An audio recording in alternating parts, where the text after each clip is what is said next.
Baiklah, bismillahirrahmanirrahim. Assalamualaikum warahmatullahi wabarakatuh. Selamat pagi semuanya, semoga semangat dan sehat selalu. Selamat berpuasa tentunya.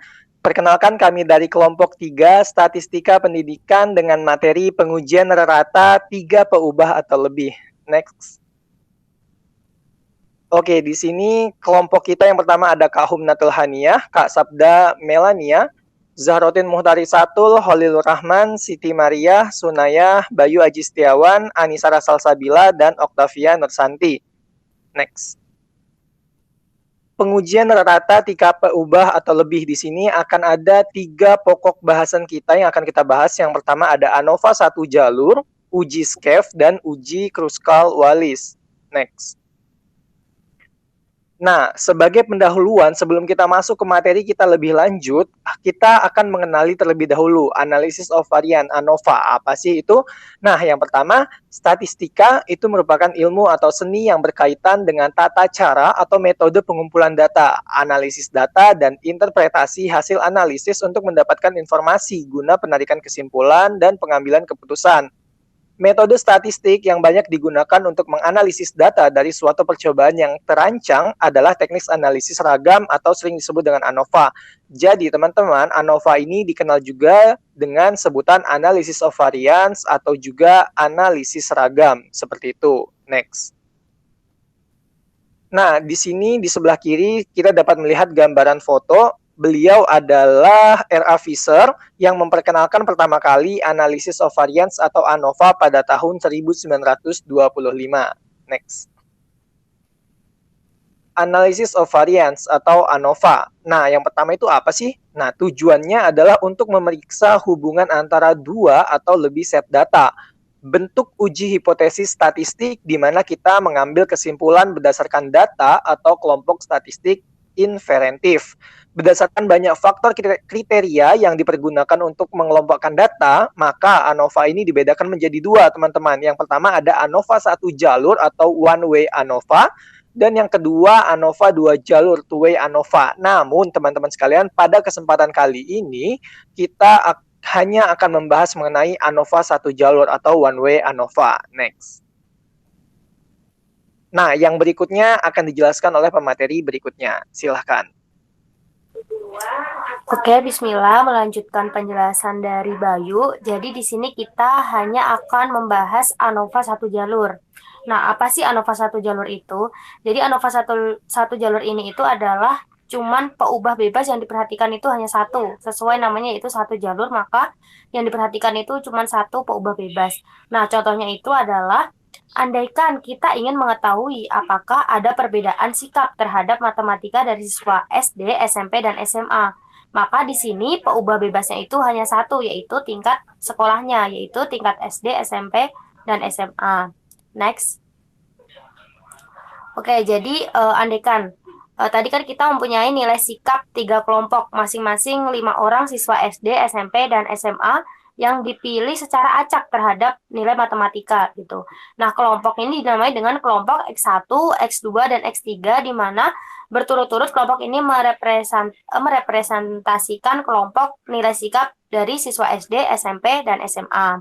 Nah, ketiga kelompok ini kan nilai sampelnya itu berbeda. Nah, kita kan nggak tahu nih ya, apakah perbedaan nilai sikap populasinya itu sama dengan nilai sampelnya atau tidak gitu. Nah, maka untuk kepentingan itu, maka dilakukanlah pengujian hipotesis nol menggunakan ANOVA 1 jalur ini.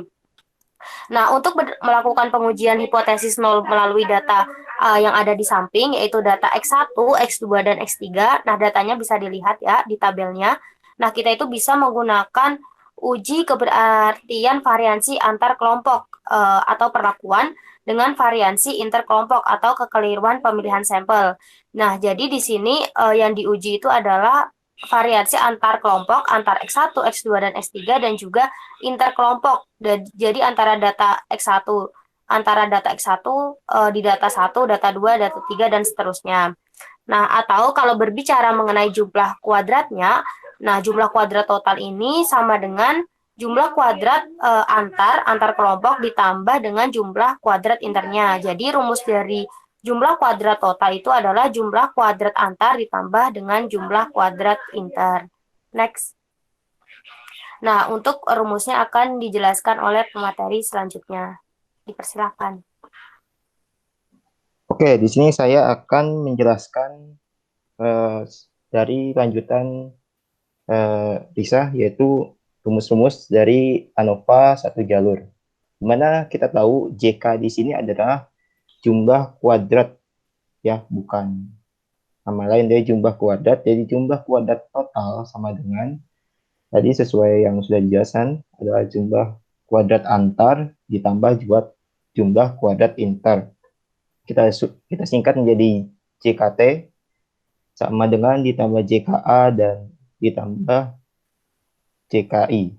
Nah, di mana JKI, JKT dan JKA dan JKI ini bisa didapat di rumus selanjutnya, yang mana JKT adalah sigma dari J sama dengan satu menuju K, sigma lagi dari I sama dengan satu menuju NJ, di mana X1 sama XIJ dikuadratkan. Jadi ini maksudnya persamaan ini adalah di mana tadi ada sekelompok data. Nah, sekelompok data itu dikuadratkan masing-masing lalu dijumlahkan seperti itu. Dikurangi oleh J kuadrat dan per N, di mana kita tahu J itu sama dengan jumlah seluruh data dan N besar adalah jumlah banyaknya data. Ya. Selanjutnya ke JKA sama dengan sigma J sama dengan 1 menuju K, di mana J besar kuadrat J per NJ dibagi NJ dikurangi J besar dikuadratkan per N besar.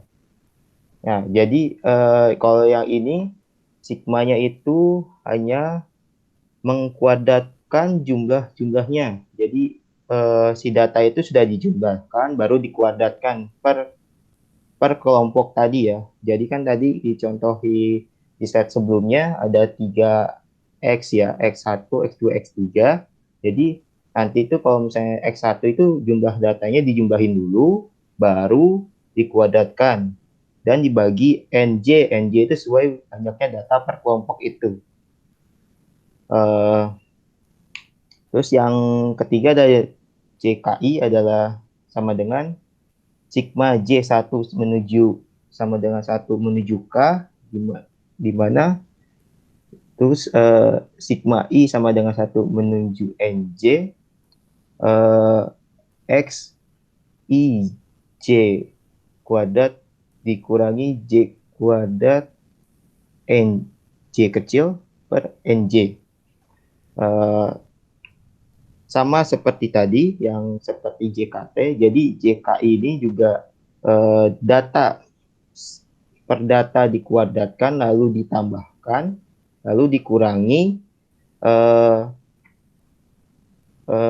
J kuadrat per NJ per datanya gitu. Jadi di sini ada keterangan di mana J besar adalah jumlah seluruh data, N besar ada banyaknya data, K kecil ada banyaknya kelompok, NJ ada banyaknya anggota kelompok KJ atau berjumlahnya, terus J besar J kecil adalah jumlah data dalam kelompok J.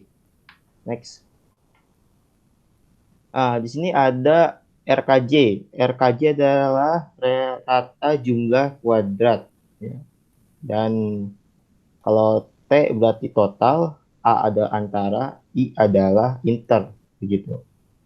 Dimana kalau RKJ total adalah RJKT per N besar dikurangi 1. Jadi kita tahu N besar adalah data seluruh percobaan tuh datanya semua datanya dikurangi 1. Sedangkan kalau untuk RKJA itu sama dengan JKA per K dikurangi 1. Gimana? Kenapa pakai K dikurangi 1? Tadi sesuai di persamaan sebelumnya, Sana pakai K kecil ya, dan K kecil adalah jumlah banyaknya kelompok. Jadi kalau misalnya dicontohkan pemateri sebelumnya adalah 3 kelompok, jadi di situ K-nya sama dengan 3, seperti itu. Terus ada RKJI, ya tinggal seperti sama, yaitu sama dengan RKJI per N dikurangi K. Jadi banyaknya hasil dari hitungan JKI itu dibagi N banyaknya data dikurangi oleh banyaknya kelompok. Jadi hitungan contoh hitungan dari contoh sebelumnya yang dicontohkan, materi sebelumnya yang di tabel di slide 8 tadi. Nah, untuk sekarang tugas kita itu mencari F, ya, atau yang cari F, di mana F itu didapatkan dari pembagian dari RKJA per RKJI, seperti itu. Next. Ya, perlu diketahui bahwa ANOVA itu hanya melihat tidak adanya perbedaan rata. Jadi, tidak sampai kepada mengetahui mana yang perbedaannya gitu. Hanya untuk memperdeteksi adanya perbedaannya aja gitu. Ada tidaknya perbedaan. Tidak sampai mengetahui di mana perbedaannya itu di dalam data itu. Ya, seperti ya ya, untuk melihat ke di mana misalnya sampai kita tahu bedanya di mana, di situ kita harus menggunakan uji yang lain, yaitu ya di antara lainnya ada uji CFP, ya. Ya, cukup sekian dari saya, dilanjutkan oleh materi selanjutnya. Baik, di sini saya akan menjelaskan tentang uji SCAFE ya.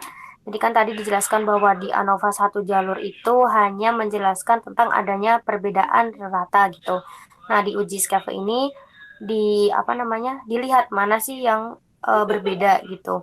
Jadi di uji SCAFE sendiri kita menggunakan rumus untuk membandingkan rata, yaitu F sama dengan X1 bar min X2 bar dalam kurung kuadrat per RJKI dalam kurung 1 per N1 ditambah 1 per N2 dalam kurung dikali K-1. Nah, dengan derajat kebebasannya itu K-1 dikali N besar min K gitu. Nah, untuk penjelasan RJKI, kemudian N kecil, N besar, dan K itu sudah dijelaskan di slide sebelumnya. Next. Nah, jadi kita berpacu pada data yang awal tadi tentang siswa SD, SMP, dan SMA. Diketahui dari data sikap di atas itu nilai RJKI-nya adalah 0,833 dengan nilai N kecil itu 5 orang. Jadi N itu adalah jumlah sampelnya gitu dalam satu kelompok. Kemudian K-nya itu adalah jumlah kelasnya itu ada 3. Kemudian X1, X2, dan S3 ini adalah masing-masing rata dari kelas siswanya, yaitu X1 mewakili siswa SD, X2 mewakili siswa SMP, dan X3 itu mewakili siswa SMA. Nah, nilai dari rata kelas X1 adalah 4,2, kemudian rata kelas X2 sama dengan 1,4, dan rata kelas X3 itu adalah 3,0. Next. Oke, untuk perhitungan selanjutnya akan dijelaskan oleh pemateri selanjutnya. Silakan. Oke, untuk selanjutnya itu perhitungan cara CV untuk membandingkan sikap siswa SD dengan sikap siswa SMP. Tadi sudah dijelaskan rumusnya, tinggal dimasukin aja dan didapatkan hasil sebesar 11,765. Itu untuk perbandingan sikap siswa SD dan sikap siswa SMP. Nah, pada tahap keberartian alfa sama dengan 0,05 dan derajat kebebasan 2 kali 12, nilai F kritisnya itu kan 3,88. Sedangkan nilai F hitung yang didapat dari tadi itu adalah 11,765. Lebih besar daripada F kritisnya yang 3,88. Oleh karena itu, maka hipotesis nolnya atau H0 itu ditolak. Dengan kata lain, terdapat perbedaan siswa SD terhadap sikap siswa SD terhadap matematika itu dibandingkan dengan sikap siswa SMP menghadapi matematika. Next. Nah, di sini ada perbandingan sikap siswa SD dengan siswa SMA dan sikap siswa SMP dan siswa SMA. Nah, terlihat hasilnya kalau siswa SD dan SMA itu 2,161, sedangkan sikap siswa SMP dan siswa SMA itu F-nya 3,84. Nilai F hitung 2,161 itu kan lebih kecil daripada F kritisnya, karena itu data yang terkumpul itu nggak cukup untuk menolak bahwa sikap siswa SD dan SMA itu sama. Karena dia di bawah F kritis, dia nggak di atas F kritis. Sama seperti sikap siswa SMP dan siswa SMA, itu masih di bawah F kritis. Jadi hipotesisnya juga bisa ditolak gitu. Nah, tapi kalau tahap keberartian itu diturunin dari 0,05 jadi 0,10 misalnya, jadi perbedaan itu bakalan kelihatan karena nilai F kritis untuk alfa yang 0,1 dengan derajat kebebasan 2 kali 12 itu hasilnya nanti jadi 2,81. Nah, makanya nilai F hitung itu nanti ada di daerah penolakan. Jadi kenapa sikap siswa SD dan siswa SMA dan sikap siswa SMP dan siswa SMA itu ditolak hipotesisnya karena dia di bawah F kritis kayak gitu. Next. Nah, selanjutnya di sini itu bila besar sampel untuk setiap kelompok sama, berarti pakai rumus pengganti, yaitu rumusnya H sama dengan akar dari 2 kali K dikurang 1 dikali F kritis dikali R JKI per N, yang mana K itu merupakan banyak kelompok, N itu banyak data per kelompok, dan H merupakan selisih rata minimum agar hipotesis ditolak. Nah, apabila untuk soal di atas dan pada alfa yaitu 0,05, maka memakai rumus yang tadi, yaitu berarti H sama dengan akar dari 2 kali 2 kali 3,88 dikali 0,833 per 5, berarti H-nya itu sama dengan 1,601. Next. Nah, apabila rata X1 dikurang rata X2 sama dengan 4,2 dikurang 1,4 sama dengan 2,8. Ini tuh lebih besar dari 1,601. Jadi perbedaan itu signifikan.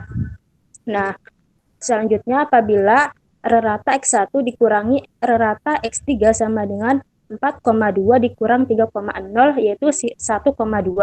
Ini tuh lebih kecil dari 1,601. Jadi perbedaan itu tidak signifikan.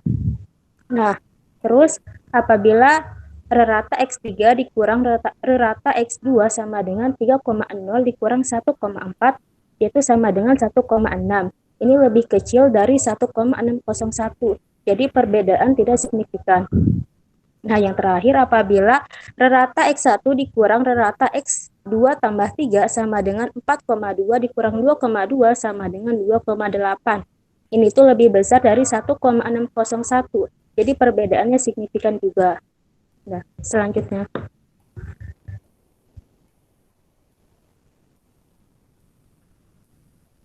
Baik, selanjutnya akan saya jelaskan mengenai uji Kruskal-Wallis. Nah, untuk uji Kruskal-Wallis ini ada beberapa poin yang akan dijelaskan, yaitu yang pertama itu uji Kruskal-Wallis itu diperkenalkan pertama kali oleh William H. Kruskal dan W. Allen Wallis. Nah, uji Kruskal-Wallis ini adalah uji statistik untuk membedakan rata dari 3 kelompok atau lebih. Nah, uji ini juga itu digunakan untuk beberapa sampel yang tidak saling berhubungan atau several independent samples. Nah, kemudian poin yang terakhir ini, dengan statistik uji ini kita itu dapat melihat apakah sampel-sampel independen tersebut memiliki suatu kesamaan atau perbedaan terhadap suatu pengaruh yang diberikan setiap objek penelitian. Next. Nah, pada uji Kruskal-Wallis ini tahapannya itu ada 3 tahapan. Nah, yang pertama itu skor-skor itu dikumpulkan menurut kelompok sampelnya masing-masing. Nah, kemudian secara menyeluruh, skor-skor itu diberikan peringkat seperti mulai dengan peringkat 1 untuk skor yang paling kecil, peringkat 2 untuk skor kedua yang terkecil, dan seterusnya sampai dengan peringkat N untuk skor yang paling besar.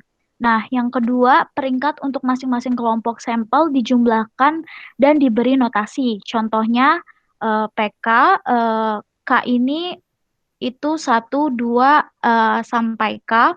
Bila N merupakan ukuran sampel ke K yang lebih besar daripada 5 untuk setiap sampel, maka statistika H dengan bentuk itu seperti di bawah ini. Nah, H-nya itu sama dengan dalam kurung 12 per N dikali N plus 1, di mana dikalikan kembali dengan jumlah K, di mana K-nya itu sama dengan 1. Nah, kemudian eh, P kuadrat K per NK. Nah, di mana dikurangkan dengan 3 dikali N plus 1. Nah, di sini mendekati distribusi X1 dengan derajat kebebasan K1. Jadi, derajat kebebasan itu bersimbol K1. Nah, keterangannya itu H sama dengan statistik hitung Kruskal-Wallis, N jumlah data keseluruhan, atau sama dengan jumlah data masing-masing kelompok, kemudian R jumlah angka ranking masing-masing kelompok. Nah, untuk yang ketiga itu untuk kita melihat diterimanya atau ditolaknya hipotesis dengan tahap keberartian yang maka H hitung dan X kuadrat kritis itu dibandingkan. Nah, jika H hitung itu lebih besar daripada X kuadrat kritisnya, maka hipotesis nolnya itu ditolak. Nah, bila sebaliknya, hipotesis nol itu akan diterima. Untuk materi selanjutnya, dipersilakan untuk pemateri. Nah, selanjutnya ini ada contoh dari soal uji Kruskal-Wallis. Andaikan kita ingin mengetahui apakah rata skor matematika UAS untuk jurusan matematika, kimia, fisika, dan biologi di Fakultas MIPA sama atau berbeda dari keempat jurusan tersebut. Skor untuk keempat kelompok tersebut, yaitu matematika, kimia, biologi, dan fisika, sebagai berikut. Nah, sebelumnya kita harus menyusun melalui tabel, dan kita peringkatkan dulu skor-skornya dan peringkat-peringkatnya. Yang pertama itu ada matematika. Nah, skornya itu jumlah skornya atau N-nya itu ada 9. Terus P1-nya itu adalah jumlah dari peringkatnya. 20,5 ditambah 27 ditambah 28 ditambah 23,5 ditambah 10 ditambah 20,5 ditambah 29 ditambah 14 ditambah 30 itu sama dengan 202,5. Nah, selanjutnya juga yang kimia itu kita jumlahkan dulu ada berapa. Skornya itu ada 7 dan jumlah dari peringkatnya itu ada 86. 25 ditambah 22 ditambah 12 ditambah 9 ditambah 3 ditambah 11 ditambah 4. Nah, untuk fisika itu jumlahnya ada 6 dan jumlah jumlah peringkatnya itu ada 88. Sedangkan biologi itu jumlah peringkatnya ada 88,5 dan jumlah dari skornya itu ada 8. Nah, jadi kita bisa hitung N atau jumlahnya dari keseluruhannya itu ada 9 ditambah 7 ditambah 6 ditambah 8 ditambah 30. 9 itu dari matematika, 7 itu dari kimia, 6 itu dari fisika, dan 8 dari biologi. Nah, untuk K-nya atau jumlah kelompoknya itu ada 4. Ada matematika, kimia, fisika, dan biologi. Next. Nah, berikut ini kita hitung melalui rumus yang udah kita ketahui sebelumnya, di mana rumusnya itu adalah H sama dengan 12 dibagi N dikali N ditambah 1 dikali sigma dari K mulai dari 1 sampai K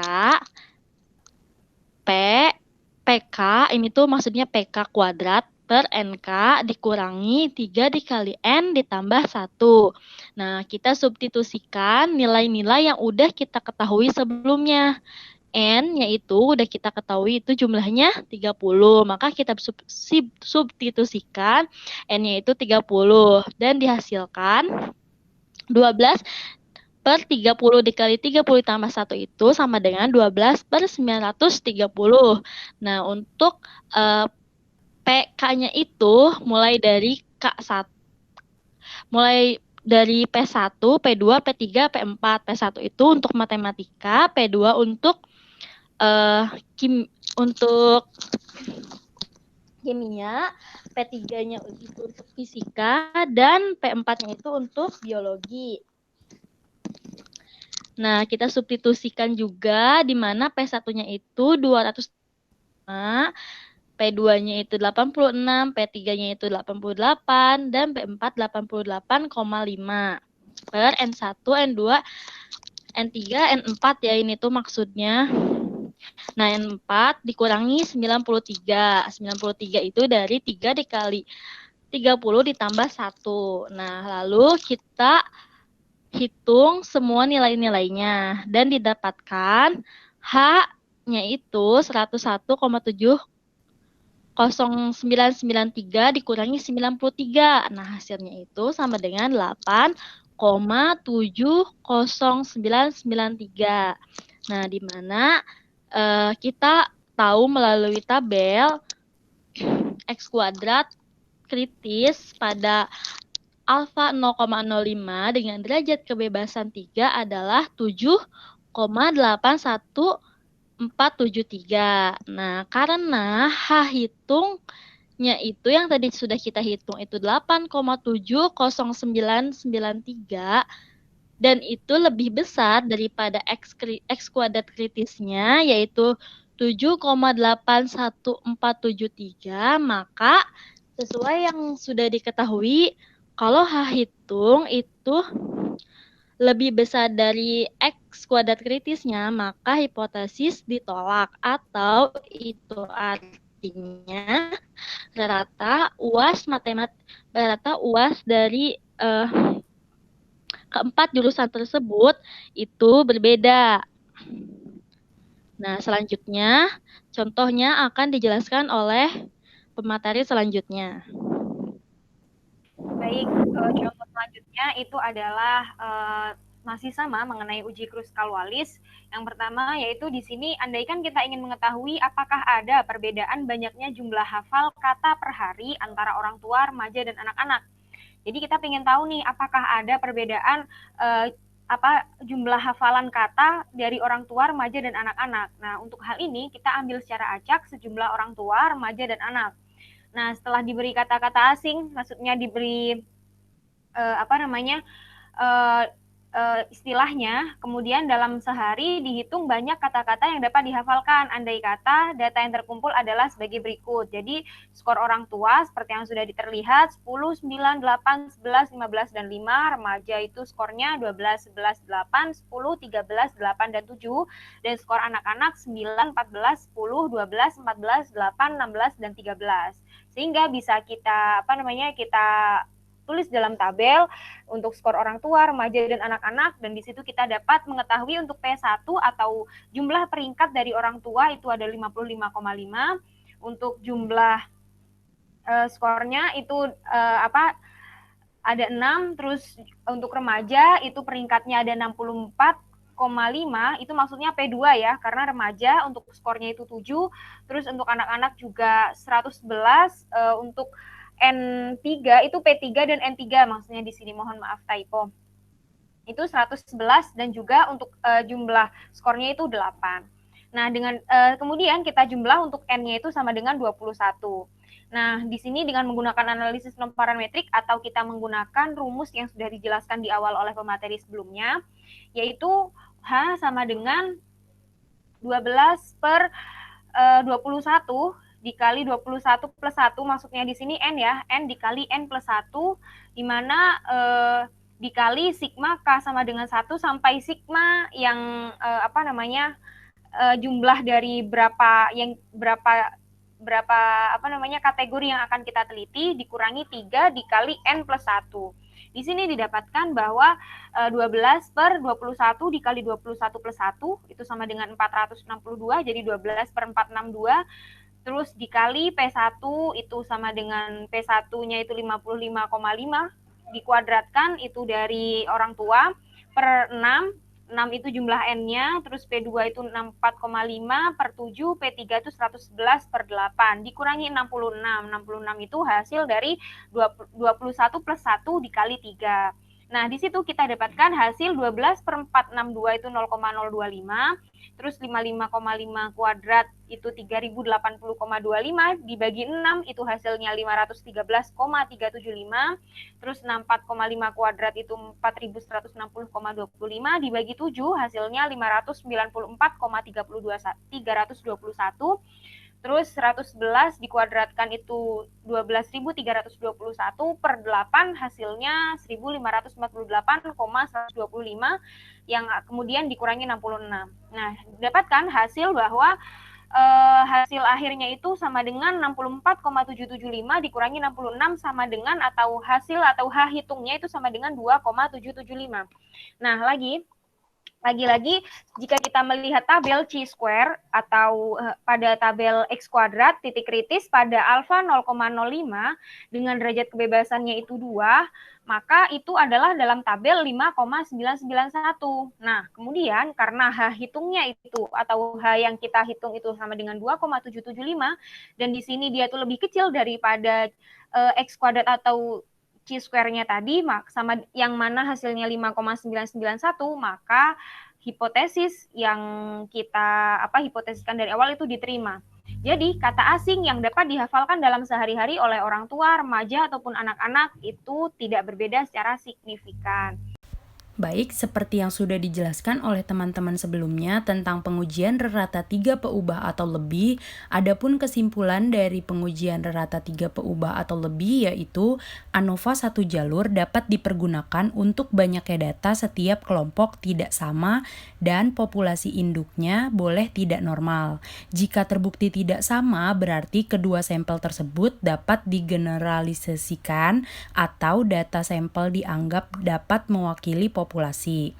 Sedangkan untuk uji SCAF digunakan untuk melakukan pelacakan terhadap perbedaan rerata antar baris dari faktor A, perbedaan rerata antar kolom dari faktor B, perbedaan rerata antar sel pada baris yang sama dan perbedaan rerata antar sel pada kolom yang sama yang hipotesis 0 ditolak. Kemudian untuk uji Kruskal-Wallis adalah uji statistik untuk membedakan rerata 3 kelompok atau lebih.